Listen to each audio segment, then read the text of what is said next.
అందరికీ శ్రీరామనవమి శుభాకాంక్షలు. అనుక్షణం ప్రజల పక్షం NN5 న్యూస్ కి స్వాగతం. ముందుగా హెడ్లైన్స్. డబ్బుల కోసం సబ్ రిజిస్టర్ ను బ్లాక్ మెయిల్ చేసిన ఒక రిపోర్టర్, మాజీ సబ్ రిజిస్టర్ ను అరెస్ట్ చేసిన మదనపల్లి పోలీసులు. మదనపల్లిలో కన్నుల పండుగగా శ్రీరామనవమి ఉత్సవాల నిర్వహణ, పలు ఆలయాలలో నిర్వహించిన పూజలలో పాల్గొన్న ఎమ్మెల్యే షాజహాన్ బాషా. అయోధ్య రామాయణ తాకిన సూర్యకిరణాలు, పులకితమైన కోట్లాది మంది హిందువులు. మద్యం తాగేందుకు డబ్బులు ఇవ్వలేదని కన్న తండ్రిపై దాడి చేసిన కసాయి, తీవ్ర గాయాలతో ప్రభుత్వ ఆసుపత్రిలో చికిత్స పొందుతున్న బాధితుడు. ఇక డీటెయిల్స్ చూస్తే, శ్రీరామనవమిని పురస్కరించుకుని మదనపల్లి పట్టణంలో పలు ఆలయాలు నిర్వహించిన ప్రత్యేక పూజలో మదనపల్లి ఎమ్మెల్యే షాజహాన్ బాషా పాల్గొన్నారు. చిత్తూరు బస్టాండ్ ఆటో యూనియన్ ఆధ్వర్యంలో నిర్వహించిన శ్రీరామనవమి వేడుకలలో ఎమ్మెల్యే షాజహాన్ బాషా పాల్గొని స్వామివారికి కొబ్బరికాయ కొట్టి పూజలు నిర్వహించారు. అనంతరం అమ్మినేని వీధిలోని రామాలయం వద్ద నిర్వహించిన కార్యక్రమానికి స్థానిక ఆలయ కమిటీ సభ్యుల ఆహ్వానం మేరకు ఎమ్మెల్యే షాజహాన్ బాషా పాల్గొని స్వామివారి కళ్యాణోత్సవంలో పాల్గొన్నారు. అనంతరం స్థానిక NTR కూడలలో మాజీ కౌన్సిలర్ రాధా, రంగస్వామి నాయుడు, పులి మహాలక్ష్మి, భారతీయ నాయుడులు నిర్వహించిన ఉత్సవాలలో పాల్గొని భక్తులకు అన్న సంతర్పణ నిర్వహించారు. NTR విగ్రహానికి పూలమాలలు వేసి ఘనంగా నివాళులు అర్పించారు. అనంతరం రామాలయంలో నిర్వహించిన శ్రీరామనవమి వేడుకలలో పాల్గొని విశేష పూజలు నిర్వహించారు. అనంతరం నీరుగట్టివారిపల్లిలోని ఆంజనేయ స్వామి ఆలయంలో నిర్వహించిన పూజలలో పాల్గొన్నారు. బయ్యారెడ్డి కాలనీ రామాలయంలో నిర్వహించిన పూజలలో పాల్గొని స్వామివారిని దర్శించుకున్నారు. ఈ సందర్భంగా ఎమ్మెల్యే షాజహాన్ బాషా మాట్లాడుతూ మత సామరస్యాలకు ప్రత్యేకంగా జరుపుకునే శ్రీరామనవమి వేడుకలలో పాల్గొనడం సంతోషంగా ఉందని, తెలుగు ప్రజలు కలిసిమెలిసి అన్నదమ్ముల్లా ఉండాలని కోరారు. నియోజకవర్గ ప్రజలకు, తెలుగుదేశం పార్టీ కార్యకర్తలకు శ్రీరామనవమి సందర్భంగా శుభాకాంక్షలు తెలియజేశారు. ఈ కార్యక్రమాలలో ప్రసన్న వెంకటేశ్వర స్వామి ఆలయ chairman Naveen Chowdary, town bank chairman Nadala Vidyasagar, Mallikarjuna Naidu, Telugu Desam Rajampet parliament ఉపాధ్యక్షురాలు Talari Radha, Srirama Vinod, Bharathi Naidu, Ratakonda, Iqbal, Raghupathi Naidu, tiger Surender Reddy, Adeppa, councillor Saisekhar Reddy, Jolipalem Bhavani Prasad, town bank director Jolipalem Chinni, Srinivas Naidu, Reddy royal, చెల్ల, రమేష్ రెడ్డి, మోహన్ రెడ్డి తదితరులు పాల్గొన్నారు. చాలా ఘనంగా హరిదాస్ మావుడు చాలా ఘనంగా పండుగ జరుపుకోవడం, ఇక్కడ ఉన్న ప్రతి ఒక్కరికి, తెలుగు ప్రజలందరికీ పేరు పేరున శ్రీరామనవమి శుభాకాంక్షలు.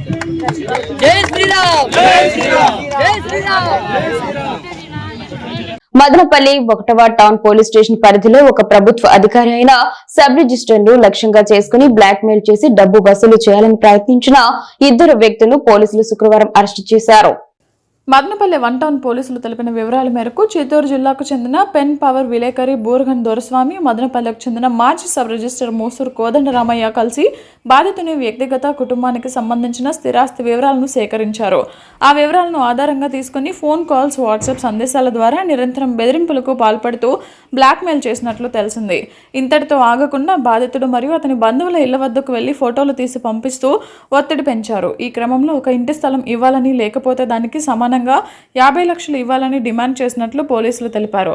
ఫిర్యాదు మేరకు కేసు నమోదు చేసి దర్యాప్తు చేపట్టిన పోలీసులు విశ్వసనీయ సమాచారం ఆధారంగా మార్చి 26న మదనపల్లె బెంగళూరు హైవేపై అభి హోటల్ సమీపంలో నిందితులను అదుపులోకి తీసుకున్నారు.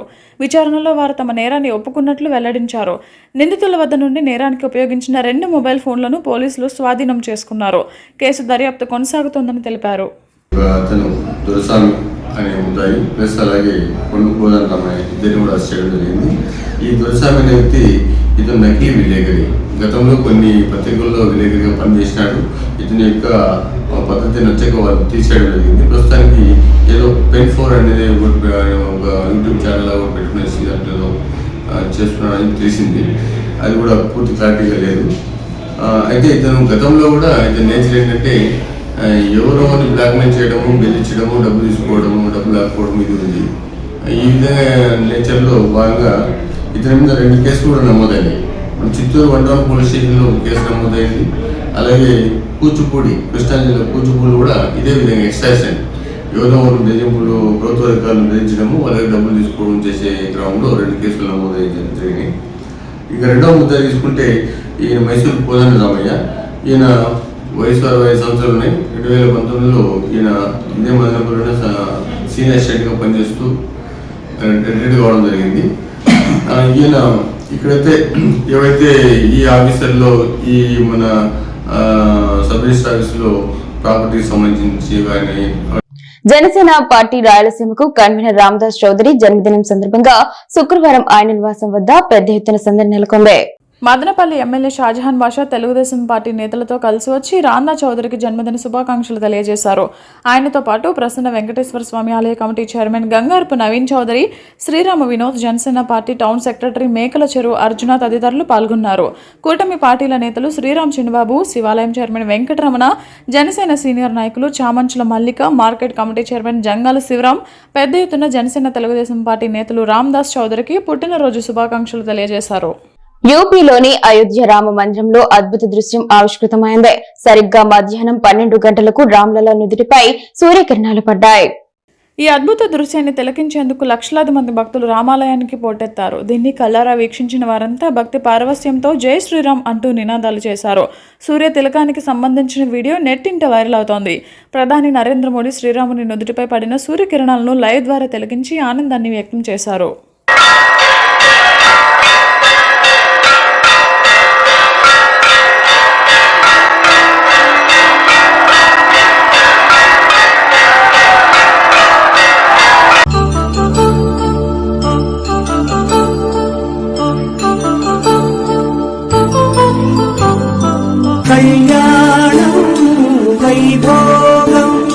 మద్యానికి డబ్బు ఇవ్వలేదని తండ్రిపై తనయుడు కర్రతో దాడి చేసి తీవ్రంగా గాయపరిచాడు. శుక్రవారం కురబలకోట మండలంలో జరిగిన ఘటనపై బాధితుని కుటుంబీకుల కథనం. మండలంలోని ఎగువ చెన్నామర్రికి చెందిన రైతు ఎస్ వెంకటరమణ కుమారుడు నాగరాజు మద్యానికి బానిసైన నాగరాజు తాగి వచ్చినప్పుడల్లా అనుచితంగా ప్రవర్తించేవాడు. పండుగ రోజు కూడా మద్యానికి డబ్బు ఇవ్వలేదని తండ్రిపై కర్రతో దాడి చేయగా తీవ్ర గాయాలతో ఉన్న వెంకటరమణను మదనపల్లి ఆసుపత్రికి తరలించారు. మదనపల్లి సమీపంలోని Madanapalle institute of technology and science deemed యూనివర్సిటీలో అశ్వ 2K26 2 రోజుల జాతీయ స్థాయి టెక్నో కల్చరల్ స్పోర్ట్స్ ఫెస్ట్ ను ఘనంగా నిర్వహించారు. ఈ కార్యక్రమాన్ని founder and chancellor doctor Nadella Vijayabhaskar Chowdary ప్రారంభించారు. 1998వ సంవత్సరంలో మదనపల్లి బెంగళూరు రోడ్లో ఏర్పాటు చేసిన మొట్టమొదటి ఇంజనీరింగ్ కళాశాల అని, మదనపల్లితో పాటు పరిసర ప్రాంతాల వారికి అనువుగా ఉండడంతో మిట్స్ ప్రస్థానం మొదలు ఆనాటి నుంచి అంచెలంచెలుగా ఎదిగి నేడు యూనివర్సిటీ స్థాయికి రావడం చాలా ఆనందకరంగా ఉందని తెలిపారు. మిట్స్కు A+ గ్రేడ్ రావడం అభినందనీయమని అన్నారు. తమ యూనివర్సిటీలో చదివిన ఎంతో మంది విద్యార్థులు ప్రభుత్వ మరియు ప్రైవేట్ సంస్థలలో, ముఖ్యంగా అత్యుత్తమ మల్టీనేషనల్ కంపెనీలలో వివిధ రాష్ట్రాలలో పనిచేస్తున్నారని, అంతేకాకుండా ఎంతో అత్యుత్తమ స్థానాలలో ఉన్నారని, వారి కలయిక కోసం బెంగళూరు మరియు హైదరాబాద్లో అల్యూమిని మీట్ నిర్వహించడం జరిగినదని అన్నారు. కార్యక్రమంలో 1998 సంవత్సరం నుండి 2025 వరకు చదివిన విద్యార్థులు వారి జ్ఞాపకాలను పంచుకున్నారు అని అన్నారు. మిట్స్ విద్యార్థుల ఉత్సాహభరిత పాల్గొనడాన్ని అభినందిస్తూ ఇలాంటి వేడుకలు వారి జీవితంలో చిరస్మరణీయ జ్ఞాపకాలను అందిస్తాయని ఆయన పేర్కొన్నారు. ప్రముఖ గాయకులు సాగర్, లిప్సికా భాష్యం, మౌనిక యాదవ్ అలాగే సినీ ప్రముఖులు పాల్గొని విద్యార్థులను అలరించారు. రాకాస సినిమా ట్రైలర్ను కూడా ఈ సందర్భంగా విడుదల చేశారు. రెండవ రోజు సినీ నటుడు శర్వానంద్ మరియు నటి మాళవిక నాయర్ విద్యార్థులతో మమేకమై ప్రేరణాత్మక సందేశాలు అందించారు. జబర్దస్త్ కళాకారుల హాస్య ప్రదర్శనలు, విద్యార్థుల సాంస్కృతిక మరియు నృత్య కార్యక్రమాలు వేడుకకు ప్రత్యేక ఆకర్షణగా నిలిచాయి. విద్యార్థులు వివిధ ఆటపాటలతో మరియు సాంస్కృతిక ప్రదర్శనలు నిర్వహించారు.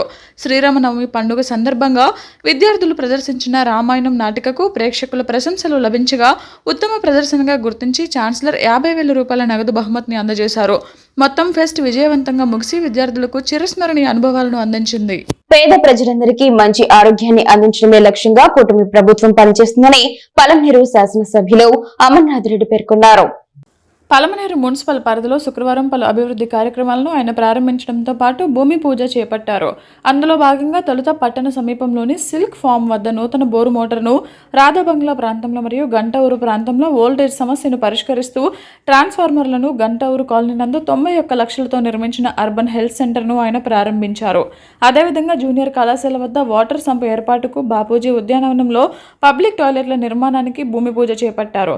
అర్బన్ హెల్త్ సెంటర్ ప్రారంభోత్సవ సందర్భంగా ఆయన మాట్లాడుతూ పేదలకు మంచి ఆరోగ్యాన్ని అందించాలనే ఉద్దేశంతో నియోజకవర్గంలో విలేజ్ క్లినిక్లతో పాటు అర్బన్ హెల్త్ సెంటర్లను ఏర్పాటు చేయడం జరుగుతున్నదన్నారు. వీటి ద్వారా ప్రజలకు 70 రకాల వైద్య పరీక్షలను చేసుకునే వెసులుబాటు ఉంటుందని వివరించారు. పలమనేరు నియోజకవర్గంలో 8.72 కోట్లతో 52 విలేజ్ క్లినిక్, అర్బన్ హెల్త్ సెంటర్లు ఏర్పాటు చేస్తున్నట్లు ఆయన తెలియజేశారు. ఇక పల్లెలతో పాటు పట్టణంలోనూ ఇంటింటికి తాగునీటిని అందించేందుకు 2,600 కోట్లతో వాటర్ గ్రిడ్ అనే బృహత్తర కార్యక్రమానికి శ్రీకారం చుట్టడం జరిగిందని పేర్కొన్నారు. దీని ద్వారా స్వచ్ఛమైన తాగునీటిని ప్రతి ఇంటికి అందించడం జరుగుతుందన్నారు. వీటితో పాటు పట్టణంలో అన్ని మౌలిక సదుపాయాలను అంచెలంచెలుగా పూర్తి చేసి నియోజకవర్గ అభివృద్ధికి కృషి చేస్తామని ఆయన స్పష్టం చేశారు. త్వరలో పట్టణంలో 3.5 కోట్లతో రోడ్లను ఏర్పాటు చేయనున్నామని, అందులో ప్రధానంగా గంట ఊరు ప్రాంతంలో అధిక శాతం ఖర్చు చేయనున్నట్లు తెలిపారు.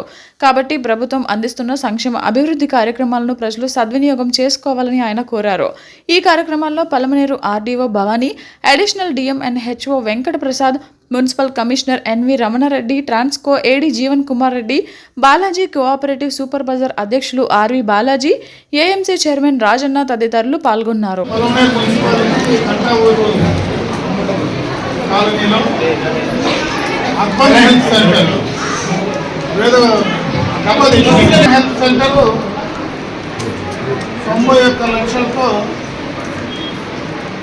నేషనల్ హెల్త్ మిషన్ ద్వారా శాంక్షన్ చేసి రావడం జరిగింది. దాదాపు నియోజకవర్గంలో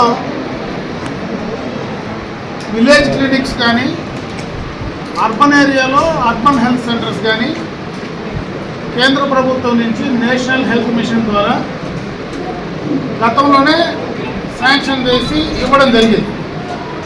అయితే ఇవన్నీ కూడా చాలా వరకు అసంపూర్తిగా పనులు నిలిచిపోయినటువంటి సందర్భం ఉన్నాయి.